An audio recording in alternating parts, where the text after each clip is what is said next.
नमस्कार, मेरा नाम है डॉक्टर रुद्रमोहन और मैं हूं आपका जानकार दंतकार। ओरल हेल्थ चैनल के माध्यम से आज हम बात करेंगे क्या डेंटल प्रोस्थेसिस एमआरआई में सेफ है। तो शुरू करें।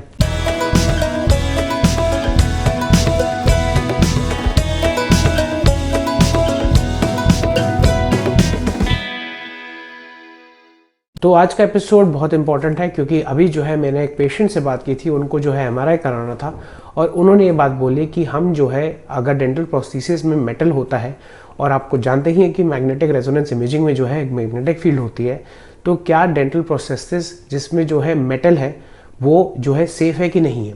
इसी बात को सुन के जो है मुझे लगा कि मेरी सामाजिक जिम्मेदारी की that I go back to the books और मैं आर्टिकल्स पढ़ूँ और मैं केस रिपोर्ट्स पढ़ूँ जहाँ पे कभी कोई ऐसे इंसिडेंसेस हुए हैं जहाँ पे स्पेशली फिक्स्ड मेटल प्रोस्थेसिस की वजह से जो है एमआरआई में कोई प्रॉब्लम हुई है।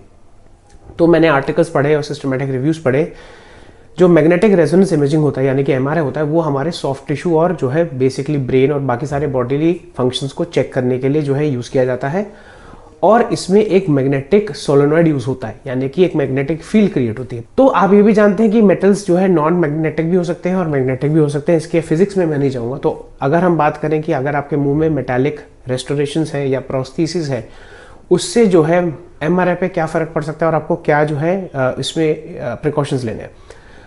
अगर हम बात करें कि एमआरआई से रिलेटेड मैग्नेटिक रेजोनेंस इमेजिंग में जो है मेटालिक प्रोस्थेसिस या पार्ट्स जो आपके होते हैं डेंटल प्रोस्थेसिस के, उस बेसिस पे क्या 3 इंट्रैक्शन होते हैं। अगर हम इंट्रैक्शन की बात करें, सबसे इंपॉर्टेंट चीज है आर्टिफैक्ट्स क्रिएट हो जाता है यानी कि हर एक मेटालिक ऑब्जेक्ट की एक मैग्नेटिक ससेप्टेबिलिटी होती है यानी कि उससे भी जो है एक मैग्नेटिक फील्ड निकलती है और एमआरआई के साथ वो इंटरफेयर करके वहां पे डिस्टॉर्शन प्रोड्यूस कर सकती है जिसकी वजह से जो है आपका इमेज आर्टिफैक्ट आता है और ये सबसे ज्यादा इंपॉर्टेंट चीज है हम लोगों के लिए।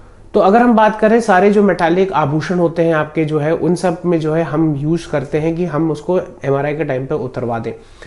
अब बात करते हैं फिक्स डेंटल प्रोस्थेसिस के बारे में जिसमें मेटल हो सकता है, जिसमें आपके जो है क्राउन्स आ सकते हैं, जिसमें आपके जो है ब्रिजेस आ सकते हैं, डेंचर्स आ सकते हैं, इम्प्लांट्स आ सकते हैं, रेस्टोरेटिव मटेरियल्स आ सकते हैं जैसे एमालगम। तो इन सब के बारे में आज मैं बात करने वाला हूँ। यूजुअली इतना कभी प्रॉब्लम नहीं होता। जैसे मैंने आपको बताया कि सबसे इंपॉर्टेंट चीज है जो एक तरीके का it's not a safety hazard but एक डिस्टॉर्शन प्रोड्यूस हो जाता है आपकी एमआरआई इमेज में, जिसकी वजह से जो है आपका जो है एक तरीके से फील्ड क्लियर नहीं होगी, तो आपका एमआरआई इंटरप्रिटेशन जो है वो खराब हो सकता है।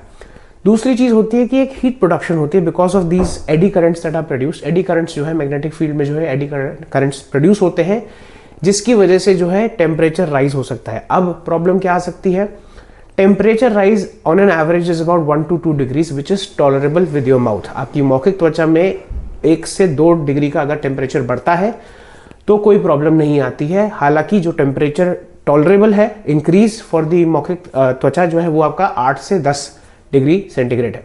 अब मैं बात करता हूँ जो लास्ट चीज है जिसके लिए सबसे ज्यादा लोग डरते हैं। मेरे मुंह में एक मेटल क्राउन है और एक मैग्नेटिक फील्ड है तो वो ऑब्वियसली मेटल क्राउन को खींचेगी, है ना। तो ऐसा तो नहीं है कि मेटल क्राउन खींच के मेरे जो है मुझे इंजर कर देगा, मेरे या स्किन से बाहर आ जाएगा या मुझे लैसरेट कर देगा और जो है जाके चिपक जाएगा।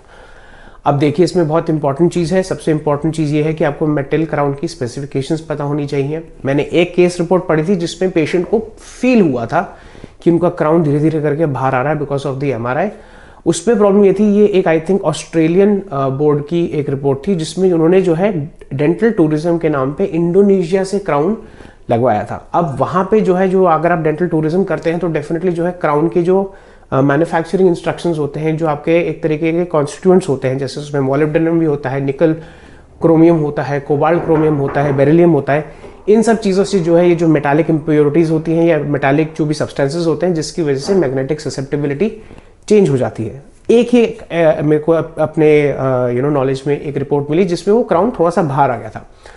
अब घबराने की बात है कि नहीं, क्योंकि जो ल्यूटिंग सीमेंट होता है जिससे हम जो है क्राउन को सीमेंट करते हैं, चाहे वो पोर्सिलेन फ्यूज टू मेटल हो यानी कि अंदर से मेटल बाहर से सिरामिक, ल्यूटिंग सीमेंट इतना सक्षम जरूर होता है कि अगर वो पुलिंग करेगा तो ल्यूटिंग सीमेंट में इतनी जान होती है कि उसको पकड़ के रखे तो आपको प्रॉब्लम नहीं होनी चाहिए। हाँ, अगर बहुत पुरानी रेस्टोरेशन है, आपने कोई अज्ञात जगह से कराया है डेंटल टूरिज्म के नाम पे, मतलब आप जहाँ पे रहते हैं स्थित है वहां से नहीं, आपने कहीं और से कराया जहाँ पे आपको पता नहीं कि क्या कॉन्स्टिट्यूएंट्स यूज हुए हैं, तो डेफिनेटली आपको एक डेंटिस्ट से चेकअप कराना पड़ेगा और एक कंसेंट लेकर क्लियरेंस लेनी पड़ेगी बिफोर दी एमआरआई। बहुत रेयर केसेस में अगर लगता है कि बिल्कुल ही ऐसा है कि हमें पता ही नहीं कि इसके मेटल कॉन्स्टिट्यूएंट्स क्या है, तो it's better to get it removed and then recemented later. दूसरी बात करते हैं, अब बहुत लोग आजकल इम्प्लांट्स लगाते हैं। इम्प्लांट्स की सबसे अच्छी बात यह है, titanium is paramagnetic. Ferromagnetic materials are attracted to magnets और मैग्नेटिक फील्ड्स। पैरामैग्नेटिक में ऐसी कोई प्रॉब्लम नहीं होती, तो आप इम्प्लांट्स आराम से लगवा सकते हैं। और अगर आपके इम्प्लांट्स, बिकॉज ऑब्वियसली आपने इम्प्लांट्स लगवा लिए हैं तो वो ऑब्वियसली एक परमानेंट सोल्यूशन है, वो निकाले नहीं जा सकते। If you have dental implants that to titanium, they are paramagnetic. इसका मतलब यह है कि वो जो है आकर्षित नहीं होते मैग्नेटिक फील्ड की तरफ। तो अगर आप एमआरआई करा रहे हैं तो आपको कोई प्रॉब्लम नहीं होगी। अगर हम बात करें ऑर्थोडोंटिक ब्रैकेट्स की, हाँ, इस केस में जो है मैं ये बात जरूर बोलूंगा कि बेटर टू डीबॉन्ड द ब्रैकेट्स, यानी कि ब्रैकेट्स को निकाल के एमआरआई कराइए, स्पेशली इलेक्टिव एमआरआई में। अब देखिए, कोई ट्रॉमा का केस होता है जिसमें आपको एमआरआई कराना ही पड़ेगा, उसमें लिटरेचर में ये भी लिखा है कि अगर लाइगेचर वायर्स अच्छे से लगे हैं और आपकी बॉन्डिंग अच्छे से हो रखी है आपके ब्रैकेट्स की, तो कोई प्रॉब्लम नहीं होती। But just to be on the safer side, अगर आप इलेक्टिव करा रहे हैं, it is always better to get the brackets debonded, यानी कि ब्रैकेट्स को निकलवा के फिर एमआरआई करवा के उसको वापस आप रिबॉन्ड करवा लीजिए।